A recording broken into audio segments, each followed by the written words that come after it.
Halo semuanya, perkenalkan nama saya Alwi Muharram Fuadi.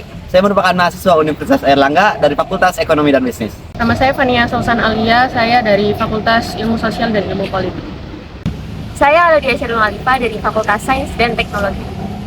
Saya Jota Bitongko dari Fakultas Kedokteran Gigi. Saya Renata Fiera Ramadhani dari Fakultas Keperawatan. Saya Alisa Rafanaya dari Fakultas Kesehatan Masyarakat. Saya Niken Cahyani Ratri dari Fakultas Vokasi. Perkenalkan, nama saya Natania Zaira Benita dari Fakultas Vokasi Prodi K3. Saya Valian Sumeja Buku dari Fakultas Kedokteran Hewan. Halo, saya Devina Aisyah Salsabila dengan nomor NIM 111231071. Saya berasal dari Fakultas Kedokteran, jurusan Kedokteran. Halo semuanya, Assalamualaikum warahmatullahi wabarakatuh. Shalom, Om Swastiastu, Namo Buddhaya, Salam Kebajikan, Rahayu, Rahayu, Rahayu. Halo teman-teman semua, perkenalkan kami dari kelompok 1 PDB 18. Pada kesempatan kali ini, kami akan melakukan field study dengan tema moderasi agama dan keberagaman. Untuk video selanjutnya, mari kita lihat.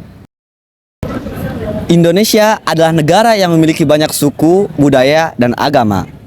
Keberagaman dan perbedaan sudut pandang yang ada di Indonesia, terutama dalam masalah agama, terkadang menyebabkan gesekan sosial.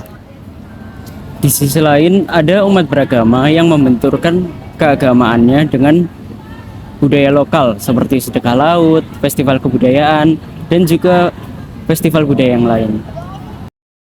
Di waktu yang lain, kita disibukkan dengan penolakan pembangunan rumah ibadah di suatu daerah, meski syarat dan ketentuannya sudah tidak bermasalah. Nah, karena umat mayoritas di daerah itu tidak menghendaki, masyarakat pun menjadi berkelahi dan timbullah konflik. Di waktu lainnya, kita disibukkan dengan sikap eksklusif untuk menolak para pemimpin urusan publik hanya dikarenakan suatu perbedaan urusan agama. Hal ini terjadi mulai dari pemilihan presiden, gubernur, bupati, wali kota, camat, RW, RT, hingga pemilihan ketua OSIS. Selain itu, ada lagi orang yang atas nama agama ingin mengganti ideologi kita, yang sudah menjadi kesepakatan bersama bangsa Indonesia. Yang juga mengkhawatirkan ada pula seruan atas nama jihad agama untuk mengkafirkan sesama. Bahkan, boleh membunuh, menghunus pedang, memenggal kepala, dan menghalalkan darahnya. Itu adalah fakta yang harus kita hadapi karena keberagaman paham umat beragama di Indonesia yang amat tak terperi. Nyaris tak mungkin dan mustahil untuk kita menyatukan cara pandang keagamaan di Indonesia. Sementara keragaman yang klaim kebenaran atas tafsir agama bisa memunculkan konflik. Lalu, bagaimana menyikapinya? Moderasi beragama menjadi salah satu solusinya. Moderasi beragama adalah cara pandang, sikap, dan praktik beragama dalam kehidupan bersama dengan cara mengejawantahkan esensi ajaran agama yang melindungi martabat kemanusiaan dan membangun kemaslahatan umum, berlandaskan prinsip adil, berimbang, dan menaati konstitusi sebagai kesepakatan berbangsa. Pertanyaannya, apakah moderasi beragama itu penting untuk Indonesia? Benar, moderasi beragama sangatlah penting untuk Indonesia. Indonesia sendiri dikenal sebagai negara yang majemuk. Masyarakat di Indonesia sangatlah religius, di mana Indonesia ini memiliki berbagai macam agama dan kepercayaan. Bahkan nyaris di kehidupan sehari-hari masyarakat Indonesia mengaitkan kehidupannya dengan ajaran-ajaran agama.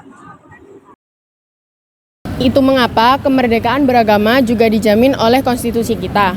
Nah, tugas kita adalah bagaimana menjaga keseimbangan antara kebebasan beragama itu dengan komitmen kebangsaan untuk menumbuhkan cinta tanah air kita. Permisi Kak, saya Sheryl dari Universitas Airlangga ingin bertanya beberapa soal mengenai toleransi beragama di Indonesia. Boleh perkenalkan nama kakak siapa? Kenalin, aku Arin.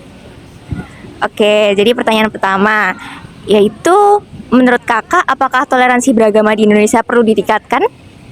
Menurut aku sangat perlu ditingkatkan ya, karena kan dilihat dari Indonesia sendiri itu punya lebih dari satu agama, bahkan ada 6 agama di sini. Jadi menurut aku kita kan hidup berdampingan juga, jadi toleransi itu sangat dibutuhkan di Indonesia ini. Baik, terima kasih. Kemudian apakah kakak pernah melakukan bentuk toleransi di lingkungan kakak?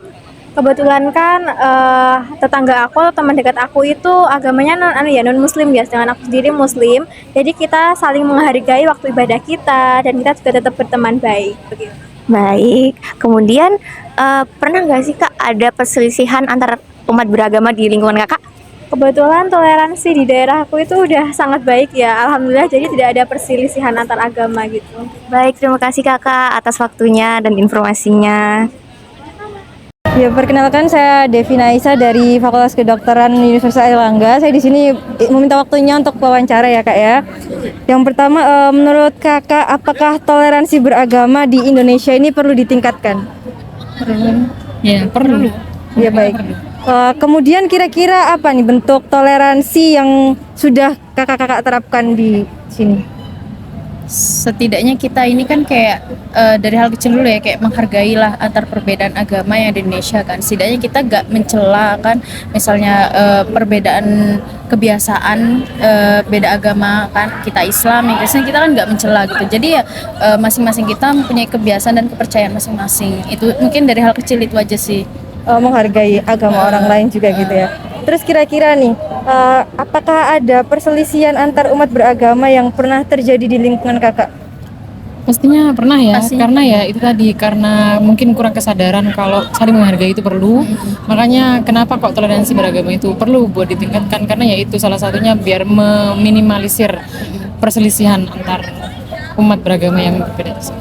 Baik, makasih Kak atas waktunya. Jadi sekian pembahasan dari kami sekilas tentang moderasi agama dan juga keberagaman. Sekian dari kami, terima kasih atas waktunya.